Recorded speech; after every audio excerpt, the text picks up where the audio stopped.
Bonjour à toutes et à tous et bienvenue dans cette présentation où on va totalement démystifier la création de richesse. Aujourd'hui, on va décortiquer ensemble la philosophie d'investissement du légendaire Warren Buffett. Et restez bien avec nous parce que ce guide a été spécialement pensé pour ceux qui n'ont absolument aucune connaissance financière. Pas besoin d'être un expert pour comprendre comment ça marche. 140 milliards de dollars. Ouais, c'est un chiffre qui donne littéralement le vertige. Mais ce qu'il faut absolument retenir ici, c'est que cette immense fortune n'est pas tombée du ciel. Ce n'est pas un héritage. Elle a été bâtie en partant de tout en bas, avec une méthode ultra simple et surtout beaucoup de patience. Du coup, la question qu'on se pose tous, c'est comment bâtir une telle fortune sans tomber dans les pièges hyper complexes de Wall Street? Eh bien, la bonne nouvelle pour les grands débutants, c'est qu'il n'y a aucun besoin d'algorithmes mathématiques compliqués ou d'un jargon incompréhensible. Bref, tout repose sur du bon sens. Pour s'y retrouver, voici notre feuille de route en 6 points. 1. L'approche à long terme.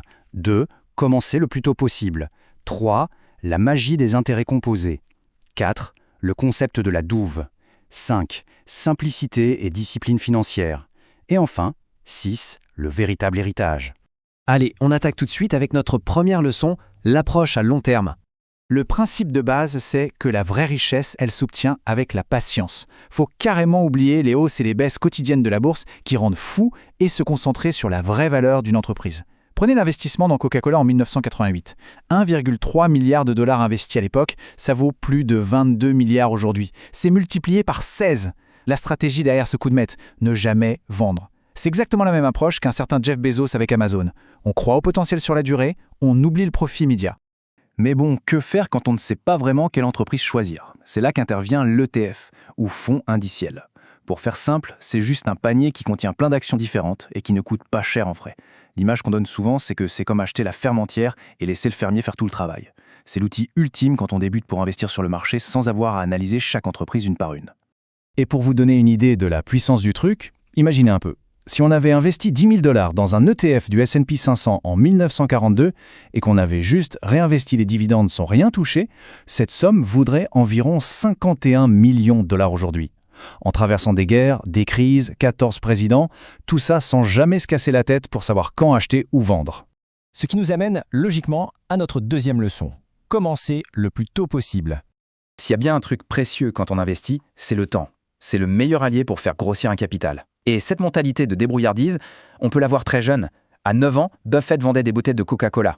À 11 ans, il achète sa toute première action. Et à 13 ans, il s'achète une petite ferme avec l'argent gagné en livrant des journaux. Incroyable, non? Ça prouve bien qu'il n'y a pas d'âge pour tester les revenus passifs. Ce qu'on retient de ça, c'est que l'expérience sur le terrain, c'est 1000 fois mieux que les grandes théories. Reprenons l'histoire de cette première action achetée à 11 ans. Il l'achète à 38 $, ça chute à 27, grosse panique, puis ça remonte à 40 $, et là il vend vite pour encaisser son gain. Le hic, c'est que l'action a fini par grimper à 200 $ plus tard. Cette petite erreur de jeunesse, c'est la meilleure leçon de l'histoire sur l'importance de ne jamais se précipiter. Troisième leçon, et c'est sans doute la plus fascinante, la magie des intérêts composés. C'est sans conteste la force mathématique la plus dingue pour nous, les investisseurs du quotidien. Sans utiliser de mots compliqués, les intérêts composés, c'est le fait de gagner des intérêts sur votre argent de départ, mais aussi sur les intérêts que vous avez déjà gagnés. Imaginez une petite boule de neige en haut d'une montagne. Plus elle dévale la pente, plus elle amasse de la neige et plus elle grossit vite. Votre argent, c'est pareil, il va grossir de manière exponentielle avec les années. Et ce fameux effet boule de neige, il devient super puissant pendant les crises. Par exemple, en 1964, c'est la panique générale chez American Express à cause d'un scandale de fraude. Tout le monde vend ses actions. Eh bien, l'astuce ici, ça a été d'investir massivement dans cette entreprise hyper solide alors que le prix était cassé. Acheter pendant la panique et laisser les intérêts composés travailler tranquillement, c'est comme ça qu'on transforme des millions en milliards. Allez, on passe à la quatrième leçon, le concept de la douve. Concrètement, comment on sait si une entreprise vaut le coup sur le long terme? Le mot-clé ici, c'est avantage concurrentiel, qu'on compare souvent à une douve. L'image est super parlante. Voyez l'entreprise comme un grand château fort. La douve, c'est le fossé rempli d'eau tout autour. Plus la douve est large et profonde, plus les trésors du château sont protégés contre les ennemis. Mais dans le vrai monde, c'est quoi cette douve? Eh bien, ça peut être des clients ultra fidèles, comme pour Coca-Cola, presque impossible à détrôner. Ça peut être un système technologique où tout est lié, comme Apple. Ou alors, c'est tout simplement une équipe de direction extrêmement compétente et honnête. En clair, vaut mieux miser sur ce genre de forteresse que sur la dernière mode éphémère d'Internet. Cinquième leçon, simplicité et discipline financière. Savoir dire non aux choses compliquées, c'est un véritable super pouvoir. La règle d'or, faut fuir ce qu'on ne comprend pas. Dans les années 90, lors de la bulle Internet, des boîtes valaient des milliards alors qu'elles ne gagnaient pas un centime. Refuser de jouer à ce jeu de casino incompréhensible a permis à beaucoup d'éviter la ruine quand la bulle a explosé. Bref, restez sur des choses simples et transparentes.